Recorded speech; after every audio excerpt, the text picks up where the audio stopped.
So I'm glad I haven't seen you in a week, but now that we are back, I have something cool to talk to you about. Well, not cool exactly, but like really interesting. You know what I mean?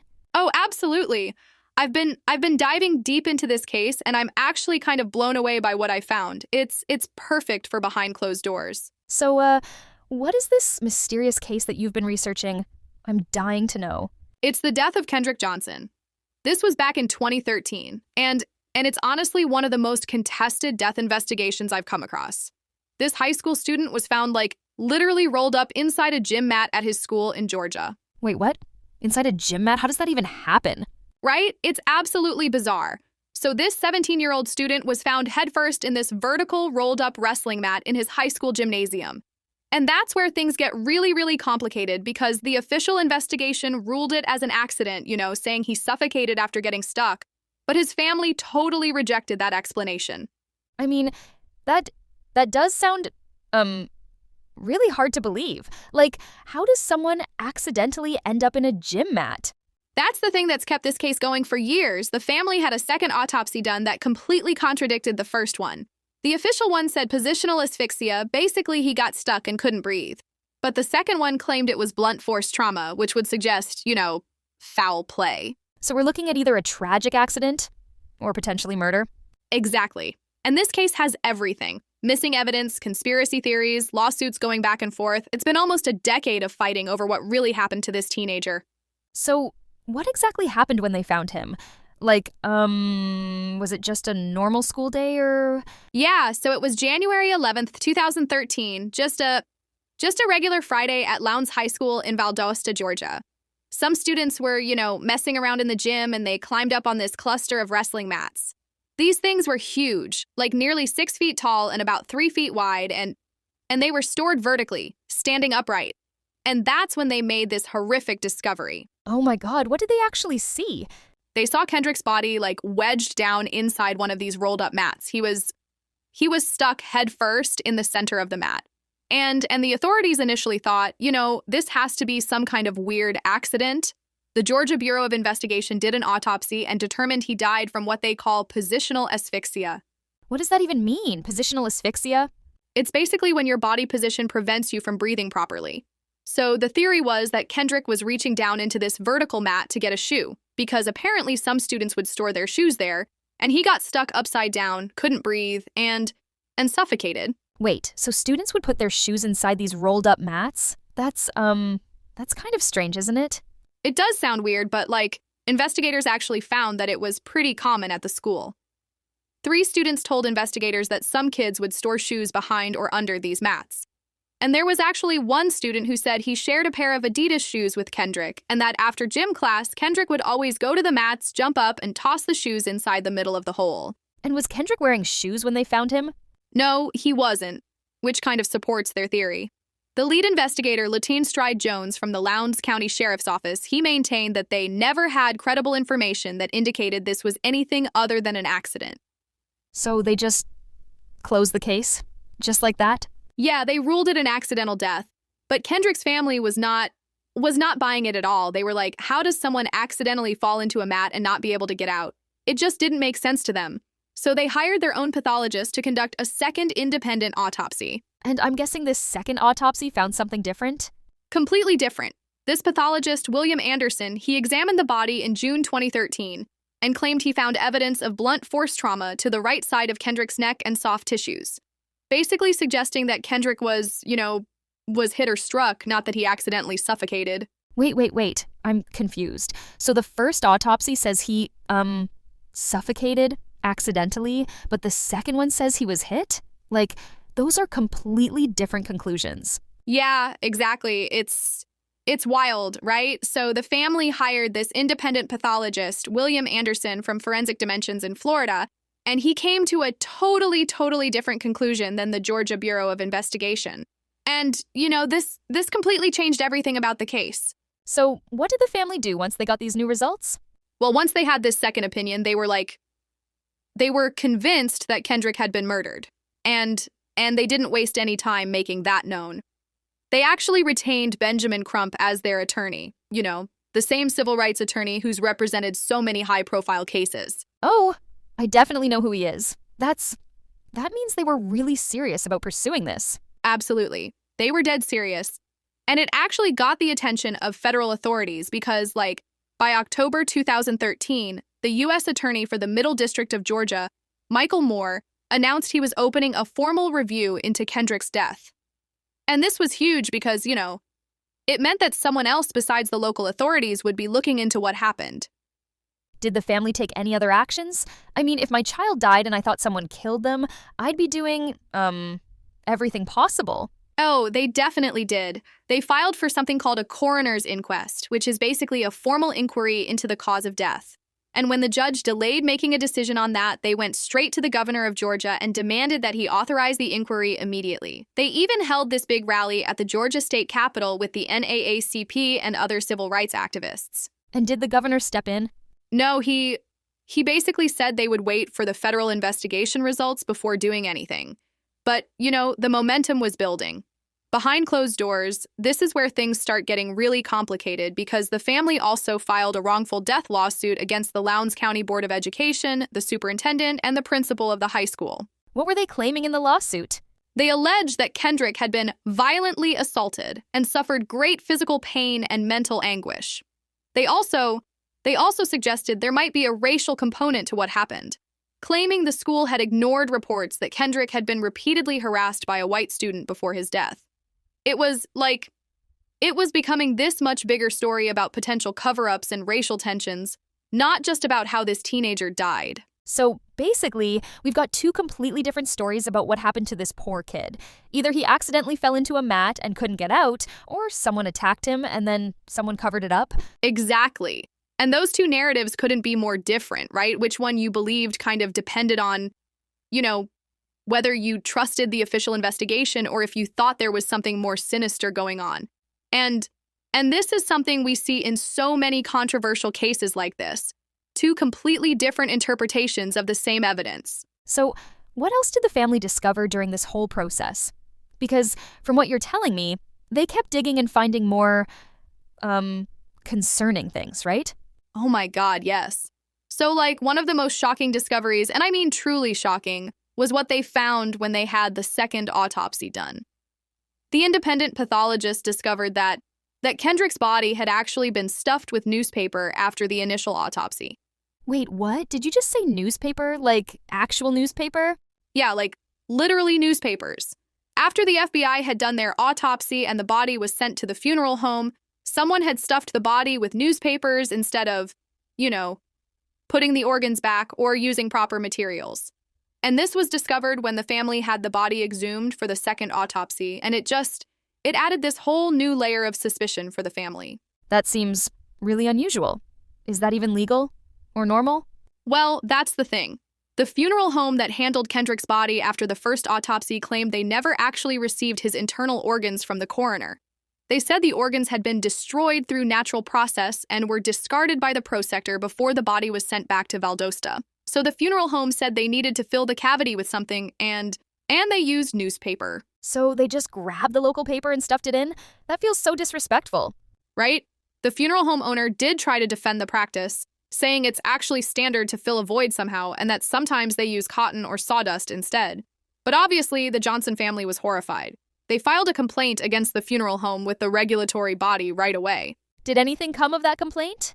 The Georgia Secretary of State's office investigated and, they did say the funeral home didn't follow best practice and admitted that other materials would have been more acceptable than newspaper. But in the end, they actually cleared the funeral home of any wrongdoing. They specifically said the funeral home didn't violate any rules. That doesn't seem right. I mean, if it was your loved one... Exactly. It's one of those things that might technically be allowed but feels so wrong. You know what I mean?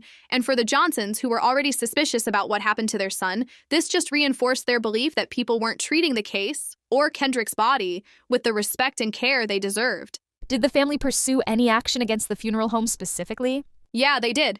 They filed a civil lawsuit against the funeral home seeking monetary damages. And the case got even more intense when they later requested that Kendrick's body be exhumed a second time, which happened in June 2018. The whole newspaper situation just added to this cloud of suspicion hanging over everything related to Kendrick's death. I can't believe how many layers this case has. So, with all these issues around the handling of Kendrick's body, was there anything else that seemed off? Like, I'm wondering about security footage from the school or anything like that. Oh my God, yes, the surveillance footage.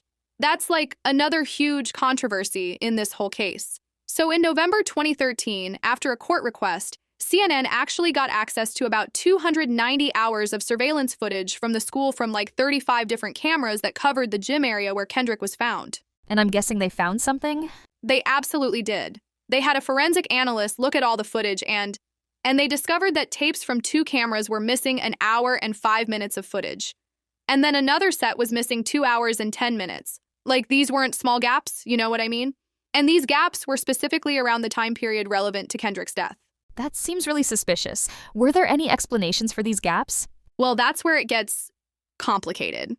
The Johnson family's attorneys were like, this has to be part of a cover-up. Someone deliberately edited out this footage. And I get why they'd think that, right? But the Valdosta Daily Times did their own analysis and found that some of the apparent gaps were actually just because the different camera systems weren't synchronized with each other. What do you mean by that? So, like, the timestamps between some separate camera systems differed by as much as 20 minutes for the same time period. So what looked like missing footage wasn't actually missing, it was just time-stamped differently on different cameras. And some of the cameras were motion activated, so they only recorded when they detected movement. If nothing triggered them, they wouldn't record. But still, that's a lot of missing footage around such a critical event. Totally. And here's another thing that's really important. The specific area where Kendrick's body was found, where those gym mats were stored, that area wasn't covered by surveillance cameras at all. So even if we had all the footage, we still wouldn't have seen exactly what happened to him. So we have missing footage, possibly because of technical issues, and no cameras covering the most important area anyway. That seems convenient. Right? It's like regardless of whether this was an accident or something else, the surveillance system had these perfect gaps and blind spots that made it impossible to know for sure what happened. And, it's worth mentioning that not everyone believed there was tampering. The president of the local Southern Christian Leadership Conference chapter and their former lead investigator actually came out and said they didn't believe there was a cover-up and that the Johnson family attorneys hadn't been entirely truthful about some aspects of the case. But for the family, I imagine these gaps just added to their suspicions? Absolutely. I mean, put yourself in their shoes. Your son is found dead in a rolled-up gym mat. The autopsy results are contested. His body is stuffed with newspapers. And now there's missing surveillance footage. Like, it's not hard to see why they were convinced something more sinister happened. You know what I mean? So, with all these concerns and suspicions, what did the Johnson family actually do next? Did they, take any legal action? Oh my God, yes. The legal battles in this case are they're intense. So, first, the family filed a wrongful death lawsuit against the Lowndes County Board of Education, the superintendent, and the high school principal. They basically claimed that Kendrick was violently assaulted and that he suffered great physical pain before his death. Did they name who they thought was responsible? Well, that's interesting. In that first lawsuit, they didn't specifically name who they thought attacked Kendrick, but they did imply there was potentially a racial dimension to it. They claimed that the school had ignored previous reports that Kendrick had been repeatedly harassed and attacked by a white student. What kind of evidence did they have for these claims? They mentioned an incident on a bus trip about 14 months before Kendrick died, and they specifically named this student Brian Bell, saying he had a history of provoking and attacking Kendrick at school. They claimed these provocations happened right in front of coaching staff and school employees after Kendrick's mom had already complained about previous attacks. That sounds serious. What happened with that lawsuit? So, that was just the beginning. Things got even more complicated in 2014 when Ebony magazine published articles naming 2 students as possible suspects in Kendrick's death. They used pseudonyms but gave enough details that people could figure out who they were talking about, including mentioning that their father was an FBI agent. Those students' parents filed a $5 million lawsuit against Ebony for defamation. Wow, so the case was growing in multiple directions. Exactly, and then in January 2015, the Johnson family filed this massive, $100 million civil lawsuit against 38 different individuals. And this one was really explosive because they named local, state, and federal officials, including an FBI agent who they claimed, and I'm not making this up, ordered his 2 sons and a classmate to attack Kendrick. They straight up alleged murder and a conspiracy to cover it up. That's an extraordinary claim. How did officials respond? The Lowndes County attorney called the allegations unfounded and baseless. And the case was so controversial that all the local Superior Court judges actually recused themselves. They couldn't even get it filed and heard in Lowndes County because everyone was too close to the people accused. Did this massive lawsuit ever go to trial? No, and that's where things really took a turn. The Department of Justice was conducting their own investigation, and they actually tried to pause the civil case because they were concerned it would interfere with their work. When that motion was denied, the Johnson family actually dismissed their own lawsuit, saying they'd refile after the federal investigation finished. So they withdrew their own case? Yes, and this is huge, they then got hit with countersuit for more than $850,000 in attorney fees and $1 million in defamation damages. And in 2017, a Georgia judge ordered the family and their attorney to pay more than $292,000 in legal fees to all those defendants, writing that they had no evidence to support their claims about the killing or the conspiracy. That's devastating. So their search for justice actually ended up costing them hundreds of thousands of dollars? Exactly. It was like this tragic situation just kept getting worse and worse for them. Instead of getting answers about their son's death, they ended up financially liable for making accusations they couldn't prove. It's heartbreaking. You know what I mean? So after all that back and forth with the civil lawsuits, what did the Department of Justice actually conclude when they finished their investigation? Yeah, so on June 20th, 2016, the Department of Justice finally announced their findings and they said they wouldn't be filing any criminal charges related to Kendrick's death.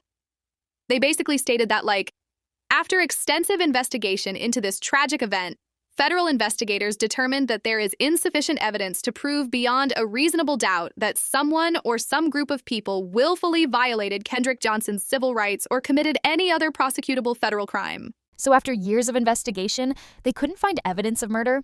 Right, exactly. And what's interesting is that this case actually got reopened again in 2021 by Lowndes County Sheriff Ashley Polk. And this guy was so convinced that he could solve this case once and for all that he put up a $500,000 reward of his own money and for information leading to the conviction of anyone who killed Kendrick.